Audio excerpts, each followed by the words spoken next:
son los productos, cuáles son los productos que van a ser competitivos en el mercado. A su vez, hacen la descripción del proceso mismo, o sea, a través de un diagrama de flujo.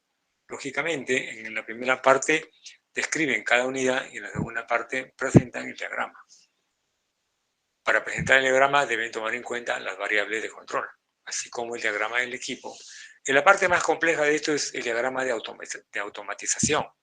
El diagrama de equipo para la elaboración del proceso productivo para obtener el producto determinado es un diagrama que son una serie de columnas, cilindritos, bombitas, compresores, con unas líneas que me indican a mí el sentido que sale o que ingresa una corriente y salen varias corrientes. Todo eso explicado a través de un diagrama de equipo. Pero un diagrama de automatización, que es el que se le pide a ustedes, es un diagrama mucho más complejo. ¿Bien? Entonces acá, al proceso industrial, si trabajan cómo se extrae la materia prima, cómo se almacena la materia prima, cómo se almacenan los productos y cómo es el sistema de tratamiento de residuos. ¿Qué quiere decir esa parte? Esa parte tiene que ver con la parte de lo que es la contaminación ambiental hacia el ecosistema, ¿no? Ahí tienen la bibliografía y lógicamente el trabajo lo tienen que hacer bajo las normas de las reglas APA séptima edición. ¿Correcto? Se entiende, ¿no? Muy bien, dejo de compartir acá, cierro esta parte y me voy al aula virtual donde ustedes también lo tienen. Y ahora me voy a esto. Ustedes vamos a tener clases teóricas que son como esta, son clases virtuales, ¿cierto? Esas clases virtuales son las que hacemos a través del Meet y las prácticas de laboratorio que van a ser prácticas presenciales dentro del laboratorio. Entonces ustedes tienen que ir en las horas que están presentadas de 10 a 12 del día y de 12 a 2 de la tarde. Esas horas son dedicadas para prácticas de laboratorio. Bien, ustedes desarrollan el laboratorio y a la semana siguiente están presentándolo. Por eso presentan el informe de laboratorio, ¿no? El informe de laboratorio no discrepa mucho de un informe técnico de laboratorio, ¿no? ¿Qué quiere decir un informe técnico? Que la persona que lo lea debe tener una reacción que debe ser clara y concisa en lo mejor de lo posible. Aparte de que tiene que ser objetivo y persuasivo. O sea, soy objetivo, pero a la vez convenzo a la persona de lo que estoy presentando en el informe. Generalmente los informes técnicos pues, tienen resumen, introducción, material y método, resultado, discusión, conclusiones y referencias bibliográficas. Además, en los informes de laboratorio ustedes van a agregar la descripción del equipo, el procedimiento de la práctica y al final en el apéndice van los ejemplos de cálculo. Estoy poniendo esa parte porque esto lo hago para ingeniería química, por ejemplo, ¿no? Acá dice, debe ser UNT, Facultad de Ingeniería, Escuela de Ingeniería Industrial, ¿no? ¿Cierto? Laboratorio número 1, calibración de rotámetro, ¿cierto? Se debe especificar. Entonces acá van los integrantes. Se van así, bueno, García Pérez Víctor, Flores Machuca Hugo, que es el coordinador. ¿Cierto? Bien.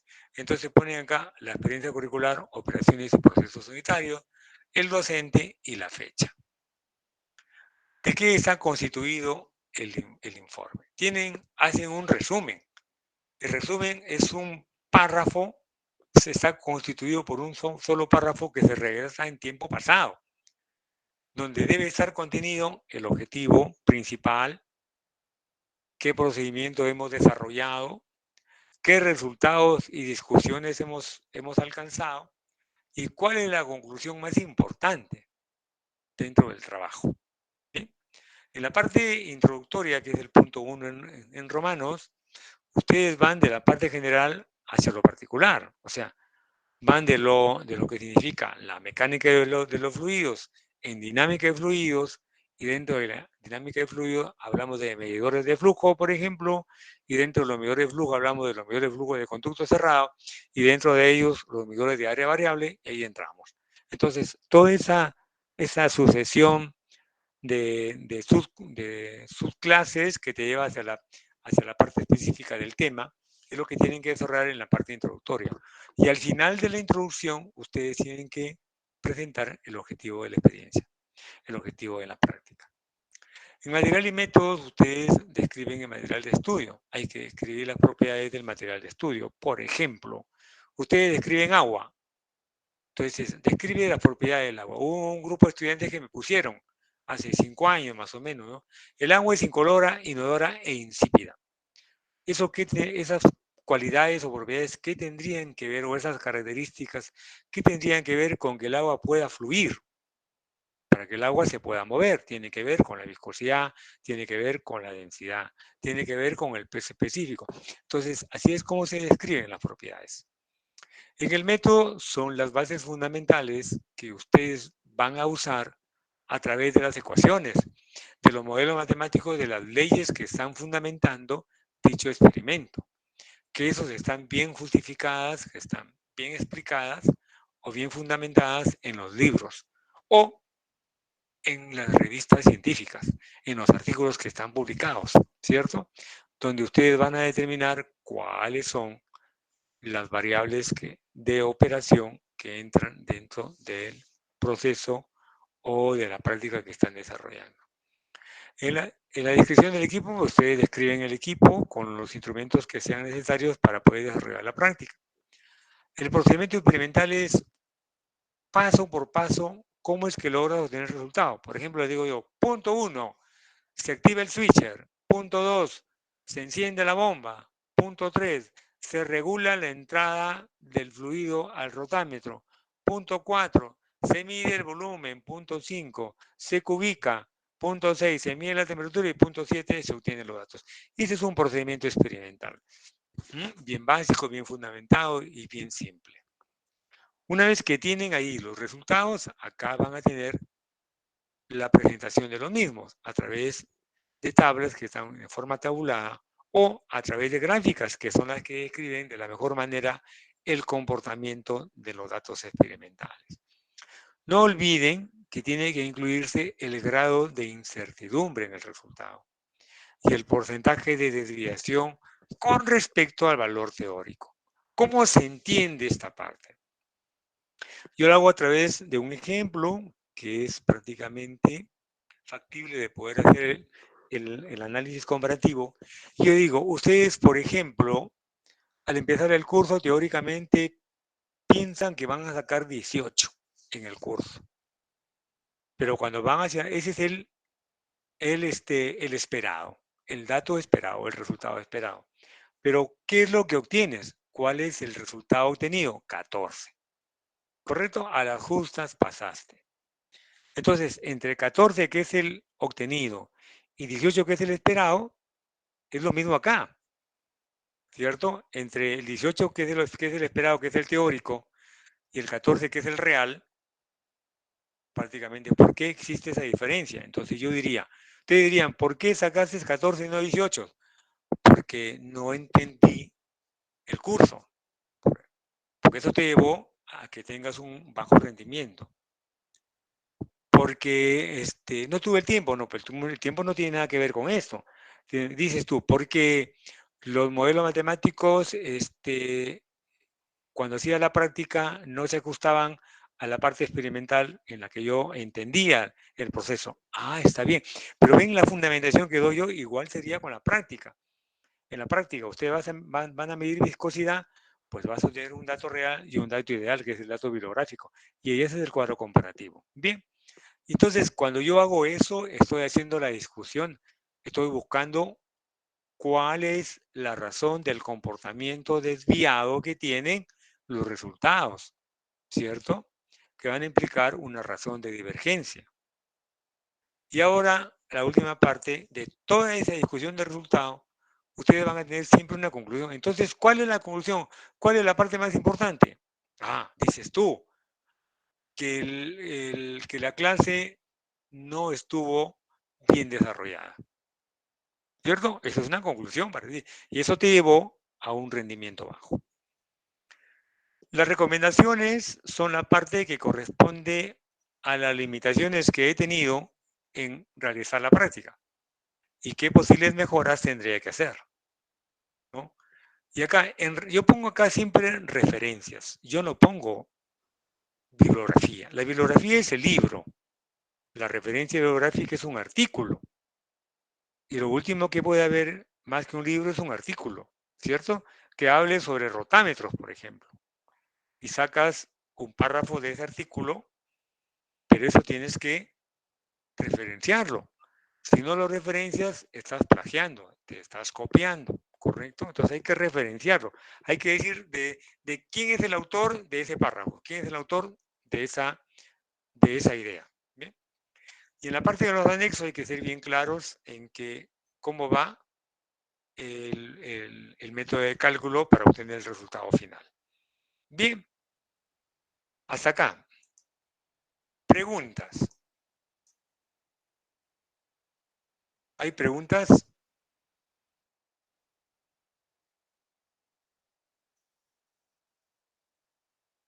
A ver, perdón, pareciera de que te escucho muy lejos. ¿Ya?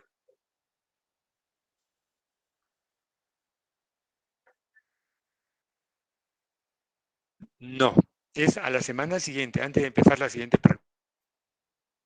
Pero como a veces va a haber casos en el cual, por ejemplo, ustedes hacen la práctica el jueves, ¿correcto? Les toca los jueves a ustedes.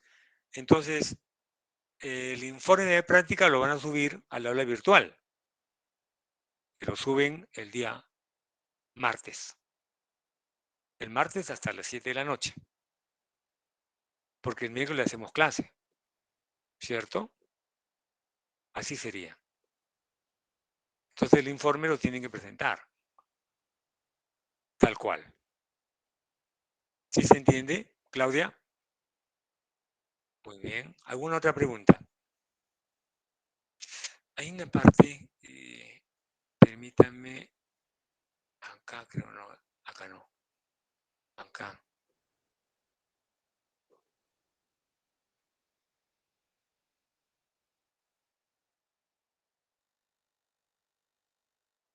Acá no es, entonces, acá. Cuando ustedes tienen los resultados,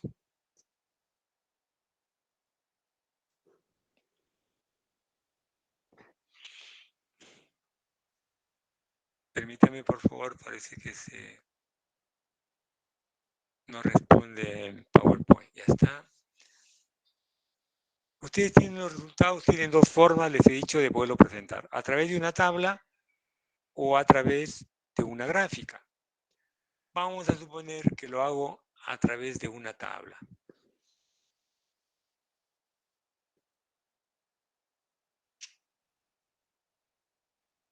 Quiero ser un poquito exagerado acá. Yo pongo acá, por ejemplo, insertar, y acá pongo un cuadro. Miren, acá lo que voy a poner es tabla 1, punto. Nada más. No se pone número 1, se pone tabla 1, punto. Y el nombre de la tabla. Ahora, yo a la tabla le voy a poner lectura de rotámetro, ¿correcto? Volumen, tiempo, caudal. No, entonces lo dejo ahí. El volumen, esto acá es tiempo y el tiempo siempre es en minúscula. Ahora, la lectura de rotámetro es un número adimensional. El volumen debe tener dimensiones, entonces lo pongo en litros. El tiempo debe tener dimensiones, entonces lo pongo en segundos. Recién puedo decir que esa tabla está completa, porque la tabla está dimensionada. ¿Sí se entiende esa parte? Así es como tienen que presentar las tablas. Si la tabla lo han construido ustedes, entonces acá no ponen nada. Pero si la tabla la van a sacar de algún libro o de alguna revista, entonces eso ya no es tabla, sino resulta ser un cuadro informativo. Y acá van a poner en el cuadro informativo, por ejemplo, acá, en el cuadro informativo lo ponen la referencia. Por ejemplo, ponen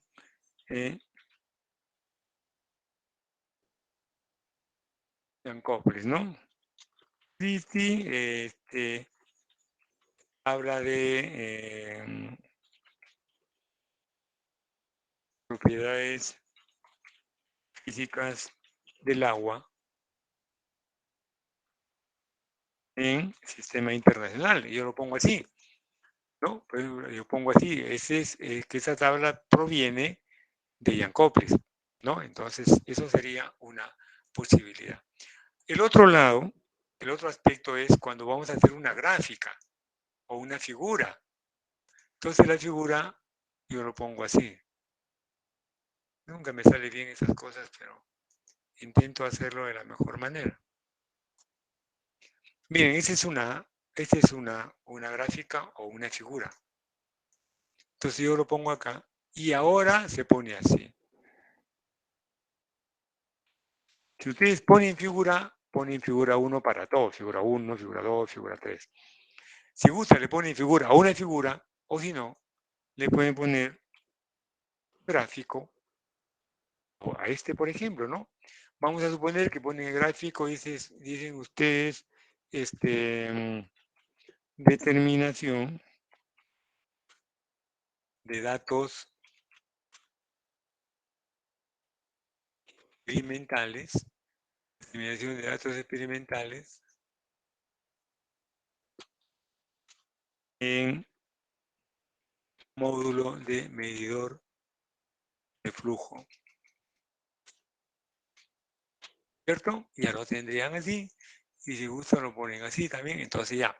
Vamos a suponer que sigamos en insertar, y acá pongo, por ejemplo, pongo este, ¿ya? Muy bien.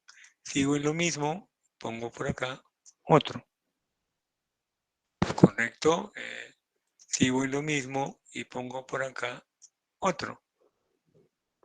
Y así voy sucesivamente, sigo aquí en lo mismo y pongo por acá otro.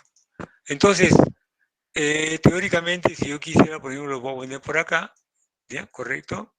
Y puedo poner por acá otro dato, y acá lo pongo, para exagerar.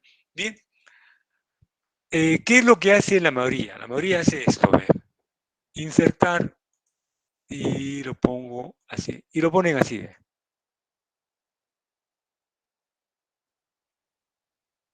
Mírenlo, si yo lo hubiera así, sería un comportamiento de un dato, pero cuando yo pongo así, estoy prediciendo que entre el punto 1 y el punto 2 existe continuidad. El comportamiento va a ser este. Pero ¿qué pasa si yo hago la medición y acorto y obtengo un dato por acá? Resulta que no me salió donde estaba la línea, sino me sale acá. Entonces estoy sesgando el dato, ¿cierto? Estaría sesgando el dato. Entonces, como tal, yo debo tener entonces, por ejemplo, algo así, ¿cierto? Más o menos así.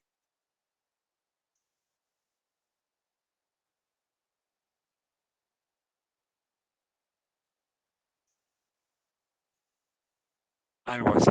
Entonces, lo que yo busco acá es insertar una línea. Y yo ajusto por el Excel. ¿Recuerdan? En el Excel ajusto una línea de tendencia con el coeficiente de correlación y me va a dar a mí, primero, ajustando la línea me da el modelo, la ecuación de la recta y me da a la vez el coeficiente de correlación. Si vamos a suponer que ese es lineal, entonces el coeficiente de correlación le va a dar cercano a 1, que ustedes conocen mejor que yo la parte de la estadística. Si es un comportamiento logarítmico y le dan un comportamiento lineal, el Q se va a alejar de 1. Cuando es el correcto, se acerca a 1, ¿correcto? Y así es como tienen que verlo. Vamos a suponer que ustedes tienen acá, y acá ponen lectura de rotámetro. Y acá le ponen caudal. Entonces el caudal es litros por segundo, ¿no?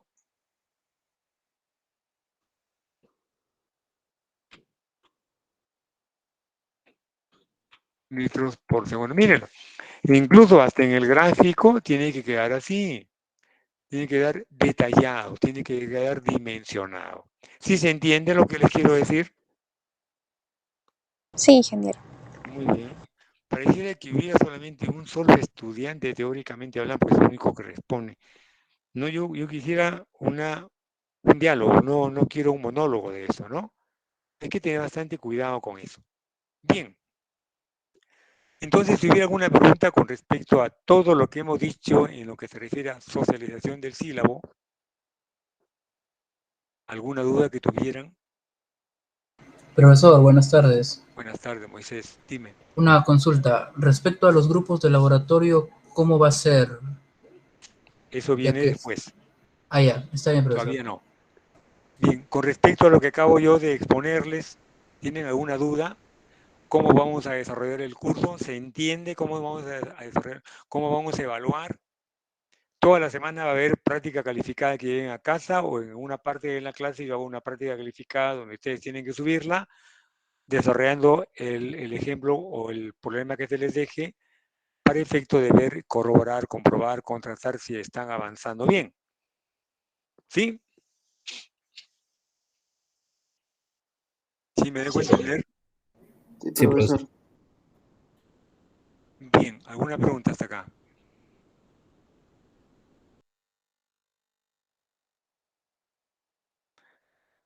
Muy bien, si no hay pregunta alguna, por favor, lo que yo siempre pido es que prendan sus cámaras porque como no tenemos esta... Mire, para empezar, el Meet no tiene la opción de grabar y tiene una extensión que puede grabar y no puede grabar. Entonces, para efecto de eso, yo quiero que usted encienda su cámara para yo hacer un print screen que dice arriba, ve, arriba, Meet, socialización del sílabo, sección B, por favor, y yo hago el print screen, una captura de pantalla, ¿sí? Muchas gracias a ustedes, los que están prendiendo sus cámaras, por favor. Muy bien. William, ¿estás de costado? Muy bien, gracias. A ver, Ronald o Leonardo, Moisés también, por favor.